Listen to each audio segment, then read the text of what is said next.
ओम शांति। आज 26 तारीख के बाबा के महावाक्य हैं। आज बाबा ने कहा, मीठे बच्चे, अमृत वेले के शांत शुद्ध वायुमंडल में तुम देह सहित सब कुछ भूल मुझे याद करो। उस समय याद बहुत अच्छी रहेगी। अमृत वेले के शांत शुद्ध वायुमंडल में तुम देह सहित सब कुछ भूल मुझे याद करो। उस समय याद बहुत अच्छी रहेगी। प्रश्न है, बाबा की ताकत प्राप्त करने के लिए तुम बच्चे सबसे अच्छा कर्म कौन सा करते हो?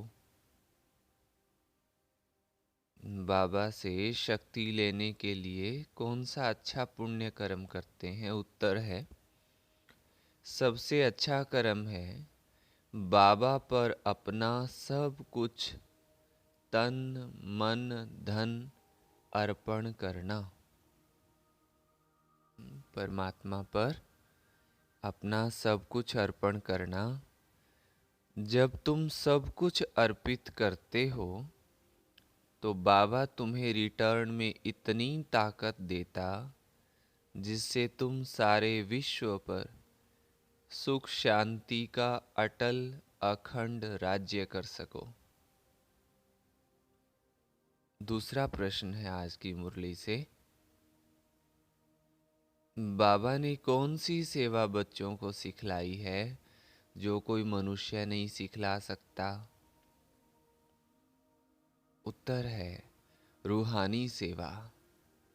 तुम आत्माओं को विकारों की बीमारी से छुड़ाने के लिए ज्ञान का इंजेक्शन लगाते हो।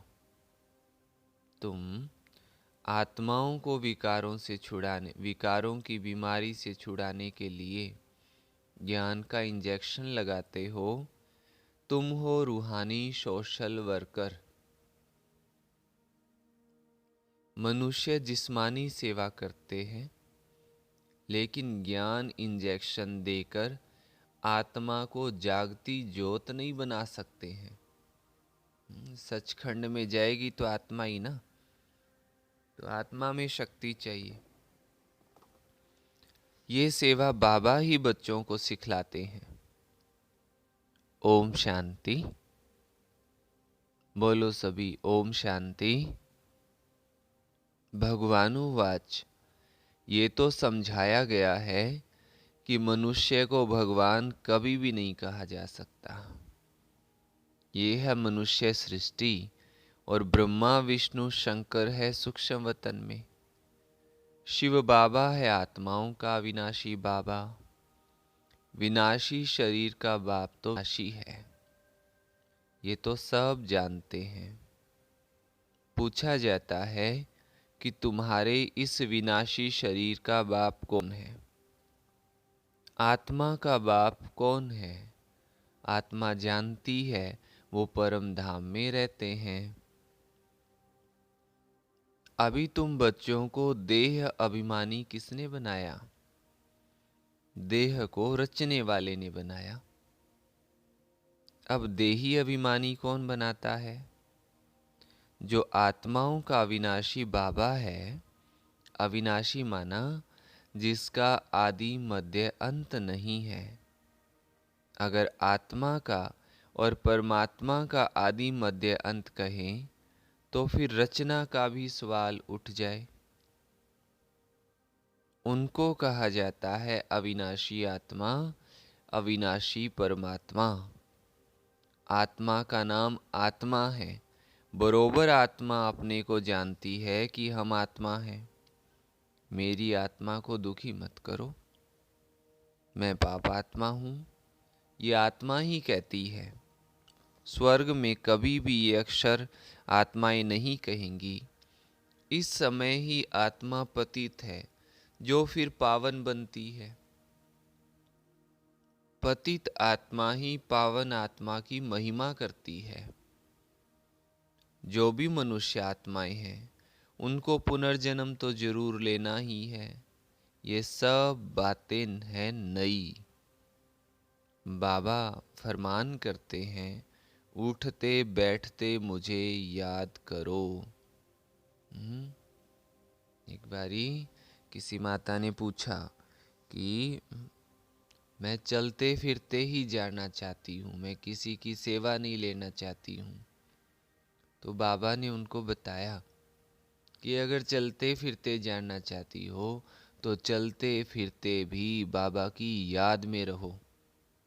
मतलब उस टाइम भी बाबा को भूलो नहीं। कितना सहज है। ये सब बातें नई है। बाबा फरमान करते हैं, उठते बैठते मुझे याद करो। आगे तुम पुजारी थे, शिवाय नमः कहते हैं। अब बाबा कहते हैं, तुम पुजारियों ने नमः तो बहुत बारी किया है, अब तुमको मालिक पूज्य बनाता हूँ। पूज्य को कभी नमः नहीं करना पड़ता।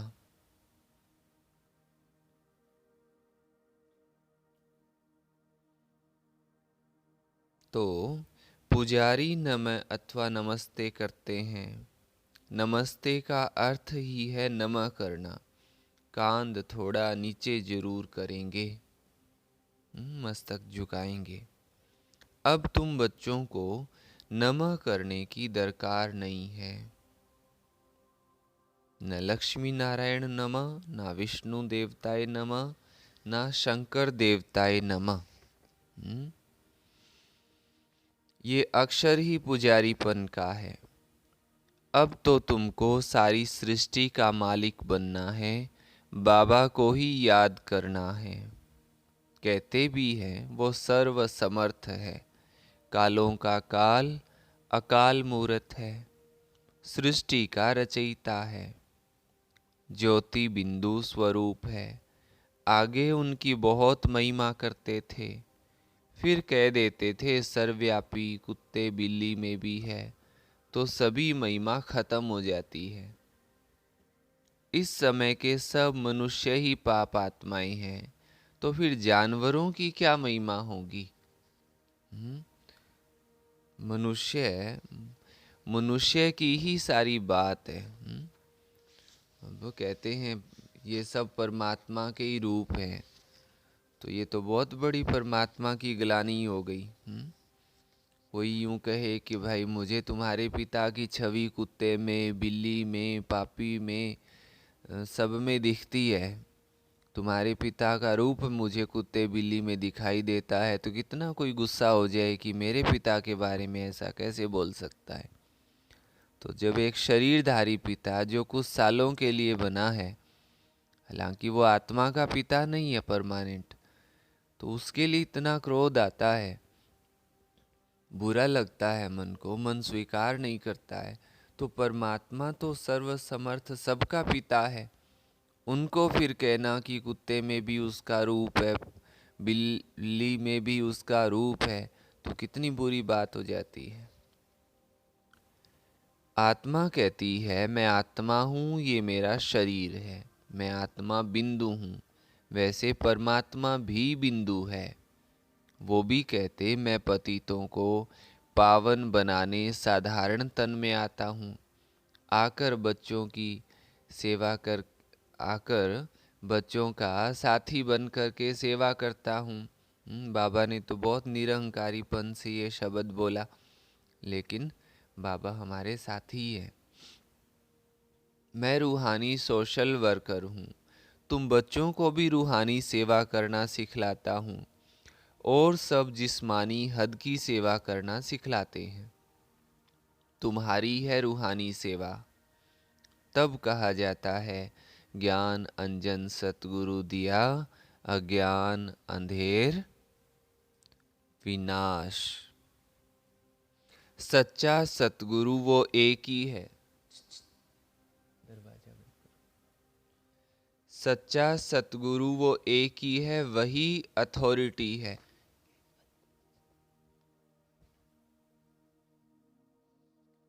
सच्चा सतगुरु वो एक ही है, वही शक्ति है। सभी आत्माओं को आकर इंजेक्शन लगाते हैं। आत्माओं में ही विकारों की बीमारी है। ये ज्ञान का इंजेक्शन और कोई के पास होता नहीं है। पतित आत्मा बनी है, ना कि शरीर जिसको इंजेक्शन लगाए। 5 विकारों की कड़ी बीमारी है। इसके लिए इंजेक्शन ज्ञान सागर बाबा के सिवाय और कोई के पास है ही नहीं। बाबा आकर आत्माओं से बात करते हैं कि हे आत्माएं, तुम जागती ज्योति थी, फिर माया ने परछाया डाला। डालते डालते तुमको धुंधकारी बुद्धि बना दिया है। बाकी कोई युधिष्ठिर व धृतराष्ट्र की बात नहीं है, ये रावण की बात है। बाबा कहते हैं, मैं आता ही हूँ साधारण रीति, मेरे को कोई विरला ही जान सकते हैं। शिव जयंती अलग है, कृष्ण जयंती अलग है। परम पिता परमात्मा शिव को श्री कृष्ण से मिला नहीं सकते। वो निराकार, वो साकार। बाबा कहते हैं, मैं हूँ निराकार। मेरी महिमा भी गाते हैं। हे पतित पावन, आकर इस भारत को फिर से सतयुगी दैवी राजस्थान बनाओ। कोई समय दैवी राजस्थान था, अभी तो नहीं है। फिर कौन स्थापन करेगा? परम पिता परमात्मा ही ब्रह्मा द्वारा नई दुनिया स्थापन करते हैं। अभी है पतित प्रजा का प्रजा पर राज, इनका नाम ही है कब्रिस्तान। माया ने खत्म कर दिया है। अब तुमको देह सहित देह के सब संबंधियों को भूल मुझ बाबा को याद करना है। शरीर निर्वाह अर्थ कर्म भी भल करो। जो कुछ समय मिले तो मुझे याद करने का पुरुषार्थ करो, है ना। ये एक ही तुमको युक्ति बतलाते हैं। सबसे जास्ती मेरी याद तुमको अमृत वेले रहेगी, क्योंकि वो शांत शुद्ध समय होता है। उस समय ना चोर चोरी करते हैं, ना कोई पाप करते हैं, ना कोई विकार में जाते हैं। सोने के टाइम सब शुरू करते हैं। उसको कहा जाता है घोर तमो प्रधान रात। अब बाबा कहते हैं, बच्चे, जो बीत गया सो बीत गया। भक्ति मार्ग का खेल अब पूरा हुआ। अब तुमको समझाया जाता है कि ये तुम्हारा अंतिम जन्म है। ये प्रश्न उठ ही नहीं सकता। कौन सा प्रश्न नहीं उठ सकता कि सृष्टि की वृद्धि कैसे होगी? तो बाबा कहते हैं, ये प्रश्न ही नहीं उठ सकता है वृद्धि कैसे होगी। वृद्धि तो होती ही रहेगी। जो आत्माएं ऊपर है उनको नीचे आना ही है। जब सभी आ जाएंगे तब विनाश शुरू होगा। फिर नंबरवार सबको जाना ही है। गाइड सबसे आगे होता है ना। बाप को कहा जाता है लिबरेटर, पतित पावन। पावन दुनिया है ही स्वर्ग, उनको बाबा के सिवाय और कोई बना न सके। अब तुम बाबा की श्रीमत पर भारत की तन मन धन से सेवा करते हो। गांधी जी चाहते थे परंतु कर न सके। ड्रामा की भावी ऐसी थी जो बीत गया। पतित राजाओं का राज्य खत्म होना था तो उनका नाम निशान खत्म हो गया। उन्हों की प्रॉपर्टी का भी नाम निशान नहीं है। खुद भी समझते थे लक्ष्मी नारायण ही स्वर्ग के मालिक थे, परंतु ये कोई नहीं जानते थे कि उन्हों को ऐसा किसने बनाया। जरूर स्वर्ग के रचयिता बाबा से वर्षा मिला होगा और कोई इतना भारी वर्षा दे न सके। ये बातें कोई शास्त्रों में नहीं है, गीता में है, परंतु नाम बदल दिया है। कौरव और पांडव दोनों को राजाई दिखाते हैं, परंतु यहाँ दोनों की राजाई नहीं है।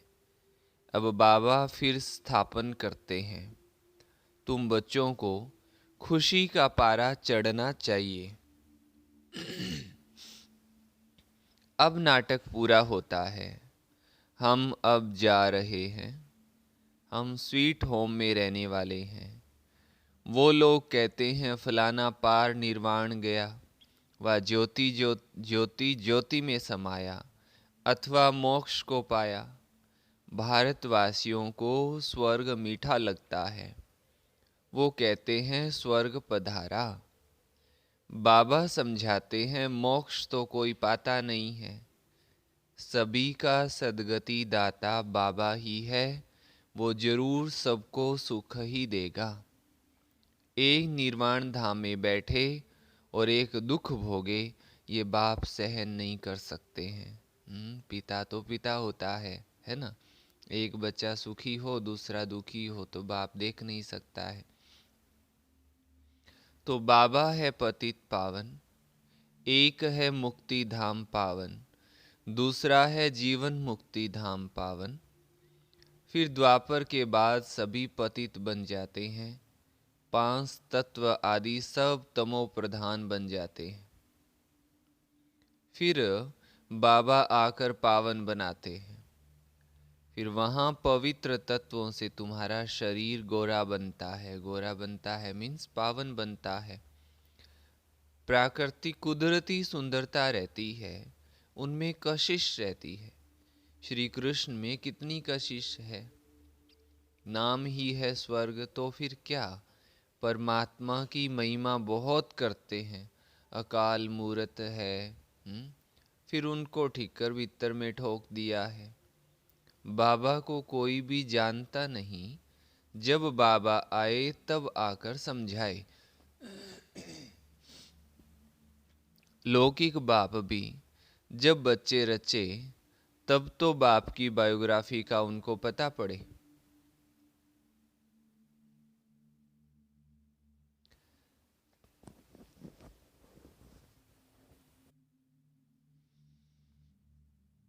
तो बाबा समझाते हैं।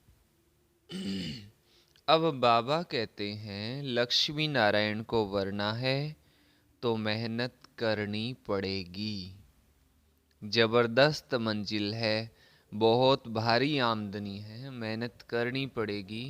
मेहनत से ही डर जाते हैं। खुद से मेहनत पहुंचती नहीं है, खुद मेहनत करना नहीं चाहते हैं, फिर कहते रहते हैं ब्रह्मा कुमारियाँ ऐसे कहती हैं, ब्रह्मा कुमारियाँ वैसे कहती हैं, भक्ति मार्ग छुड़ाती हैं। अब भक्ति क्यों नहीं छोड़ना चाहते हैं? क्योंकि उसमें मेहनत नहीं लगती ना, कर्म कांड है। बाबा भी कहते हैं जैसे गुड़ियों की पूजा जैसा काम करते रहते हैं। तो वहाँ मेहनत नहीं करनी पड़ती है, एकदम जी को चैन मिला हुआ है, जैसे आसान है। मेहनत कौन करे, मेहनत करके राजी नहीं है। तो बाबा कहते हैं मेहनत करते हैं तो आमदनी भी बहुत होती है।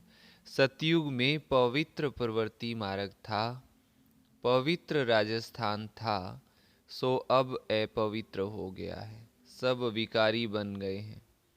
ये है ही आसुरी दुनिया। बहुत करप्शन लगी हुई है, बहुत भ्रष्टाचार है, रिश्वतखोरी है। राजाई में तो ताकत चाहिए, ईश्वरीय ताकत तो है नहीं। प्रजा का प्रजा पर राज्य है। जो दान पुण्य अच्छे कर्म करते हैं उनको राजाई घर में जन्म मिलता है। वो कर्म की ताकत रहती है। अभी तुम तो बहुत ऊंचे कर्म करते हो। तुम अपना सब कुछ माना तन मन धन शिव बाबा को अर्पण करते हो, तो शिव बाबा को भी बच्चों के सामने सब कुछ अर्पण करना पड़े। जितना बच्चे बाबा के ऊपर बलिहार जाते हैं उतना ही फिर बाबा बच्चों पर बलिहार जाता है। तुम उनसे ताकत धारण कर सुख शांति का अखंड अटल राज करते हो। प्रजा में तो कुछ भी ताकत नहीं है। ऐसे नहीं कहेंगे कि धन दान किया तब एमएलए आदि बन गए। बाबा कहे धन दान करने से धनवान घर में जन्म मिलता है, अभी तो राजाई कोई है नहीं। अब बाबा तुमको कितनी ताकत देते हैं, तुम कहते हो हम नारायण को वरेंगे, हम मनुष्य से देवता बन रहे हैं। ये है सब नई नई बातें। नारद की बात अभी की है, रामायण आदि भी अभी के हैं। सतयुग त्रेता में कोई शास्त्र होता नहीं, सभी शास्त्रों का अभी से ही ताल्लुक है। झाड़ को देखेंगे, मठ पंथ सब बाद में आते हैं। मुख्य है ब्राह्मण वर्ण, देवता वर्ण, क्षत्रिय वर्ण। ब्राह्मणों की चोटी मशहूर है। ब्राह्मण चोटी क्यों रखते हैं, कोई पूछे उन ब्राह्मणों से। आजकल तो रखते भी नहीं है, रखते भी हैं तो क्यों रखते हैं, कोई उनसे पूछे। क्यों? क्योंकि ब्राह्मण में समझ ज़्यादा होती है, ब्राह्मण का आचरण अच्छा होता है तो वो चोटी रखते हैं, उनमें ज्ञान होता है। लेकिन आजकल तो वो भी नहीं रहा है। तो बाबा कहती है ब्राह्मण वर्ण सबसे ऊंचा है, जिसका फिर शास्त्रों में वर्णन नहीं है। विराट रूप में भी ब्राह्मणों को उड़ा दिया है। ड्रामा में ऐसी नूंद है, दुनिया के लोग ये नहीं समझते कि भक्ति से नीचे उतरते हैं। कह देते हैं भक्ति से भगवान मिलता है, बहुत पुकारते हैं, दुख में सिमरण करते हैं, सो तो तुम अनुभवी हो। वहाँ दुख की बात नहीं, यहाँ सब में क्रोध है, एक दो को गाली देते रहते हैं। अभी तुम शिवाय नमः भी नहीं कहेंगे। शिव तो तुम्हारा पिता है ना। बाप को सर्वव्यापी कहने से ब्रदरहुड भी उड़ जाता है, जो कहते हैं आपस में भाई भाई हैं, वो बात भी खत्म हो जाती है। भारत में कहते तो बहुत अच्छा है, हिंदू चीनी भाई भाई, चीनी मुस्लिम भाई भाई। अब भाई भाई तो है ना, क्यों? क्योंकि एक बाप के बच्चे हैं। इस समय तुम जानते हो हम एक बाप के बच्चे हैं। ये ब्राह्मणों का सिजरा फिर से स्थापन हो रहा है। इस ब्राह्मण धर्म से देवी देवता धर्म निकलता है, देवी देवता धर्म से फिर क्षत्रिय धर्म, क्षत्रिय से फिर इस्लामी धर्म निकलेगा, सिजरा है ना। फिर बौद्धि क्रिश्चियन निकलेंगे। ऐसे वृद्धि होते होते इतना बड़ा झाड़ हो गया है। ये है बेहद का सिजरा, वो होता है हद का। ये डिटेल की बातें जिसको धारण नहीं हो सकती, उनके लिए बाबा सहज युक्ति बताते हैं। कोई कहते हमें मुरली समझ में नहीं आती है। समझ में भक्ति मार्ग के शास्त्र कौन से आते हैं, कोई पूछे उनसे। वो भी तो पूरे समझ में नहीं आते ना। इतने बड़े बड़े श्लोक बोलते हैं संस्कृत के, वो समझ में आ जाते हैं क्या? पर फिर भी सुनते रहते हैं। कोई कहते हैं मुरली समझ में नहीं आती इसलिए हमने छोड़ दी। अब समझ में तो बहुत सारी घर की बातें भी कहीं समझ में नहीं आती, फिर हम घर तो नहीं छोड़ते हैं। तो पुरुषार्थ करना पड़ता है ना, पुरुषार्थ करते हैं तब समझ में बातें आती हैं। तो बाबा कहे चलो समझ में नहीं आता है तो बाबा सहज युक्ति बताते हैं कि बाबा और वर्षे को याद करो तो स्वर्ग में जरूर आएंगे। वर्षा, वर्षा माना सतयुग को याद करो कि हमें सतयुग में जाना है, वहाँ हमारा राजाई कारोबार होगा, घर बार होगा, इसे वर्षा कहते हैं। तो बाकी ऊंचा पद प्राप्त करना है तो उसके लिए पुरुषार्थ भी करना है। ये तो तुम बच्चे जानते हो, शिव बाबा भी तुमको समझाते हैं, ये बाबा भी समझाते हैं। वही हमारी तुम्हारी बुद्धि में है। भले हम शास्त्र आदि पढ़े हुए हैं, परंतु जानते हैं इन सब से कोई भगवान नहीं मिलता है।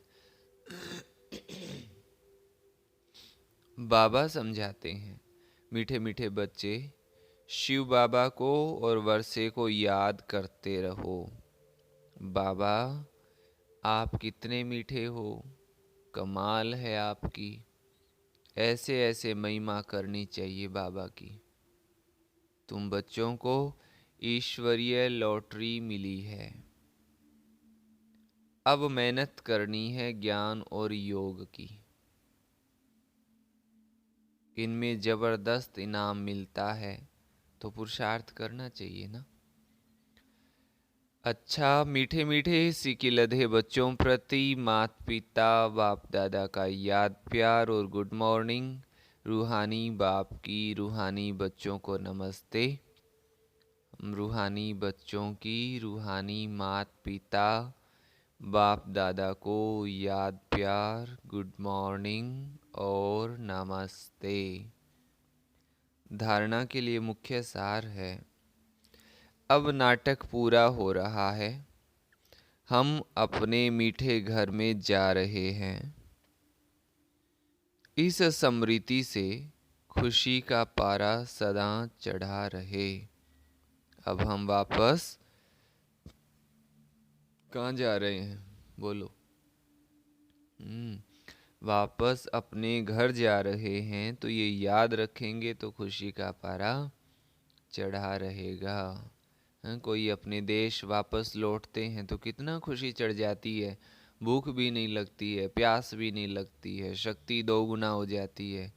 कितना फटाफट काम निपटाते जाते हैं। बहुत खुशी चढ़ जाती है। तो अब हम भी अपने स्वदेश परम धाम लौट रहे हैं, तो जो भी हिसाब किताब है फटाफट बाबा की याद से चुकतू करने हैं।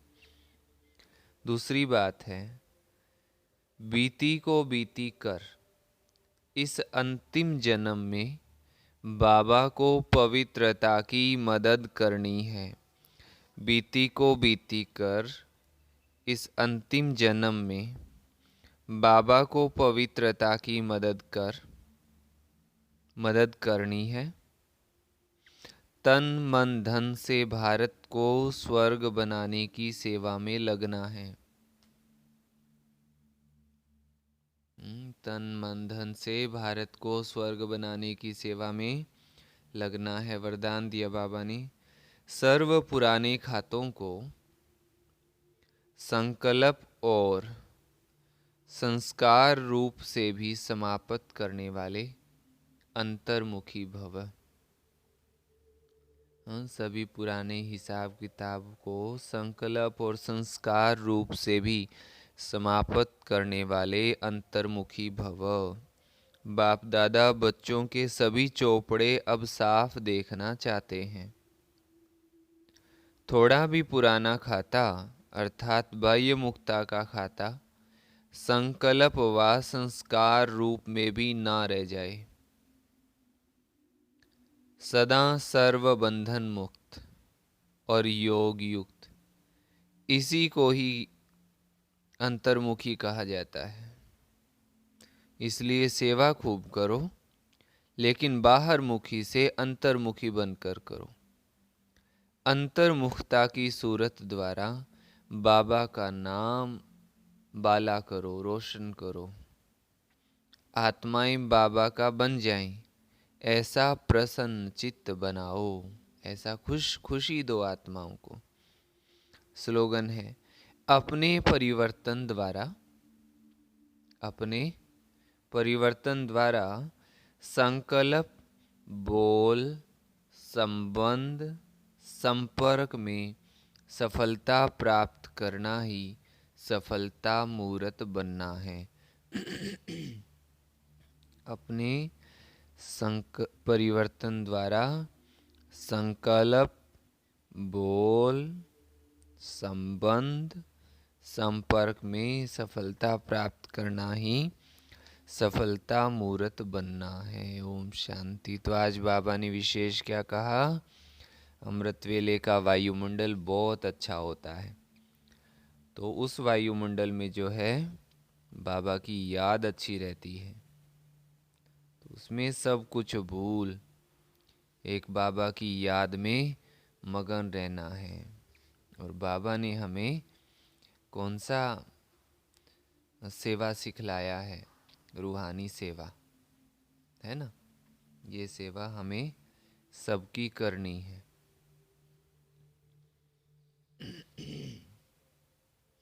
और बाबा ने क्या कहा, उठते बैठते चलते फिरते बाबा की याद में रहना है। जो बीत गया सो बीत गया। अभी जो है अर्पण होना है बाबा को, तन मन धन से सेवा करनी और मेहनत करनी है। भक्ति मार्ग की बातें तो क्या है, खेल है। अब मेहनत करना है। अब बच्चा खेलता ही रहे, पढ़ाई लिखाई करे ही ना, तो कैसे कामयाब होगा। और अब वापस घर चलना है तो खुशी का पारा चढ़ा रहे। अच्छा, सभी को ओम शांति।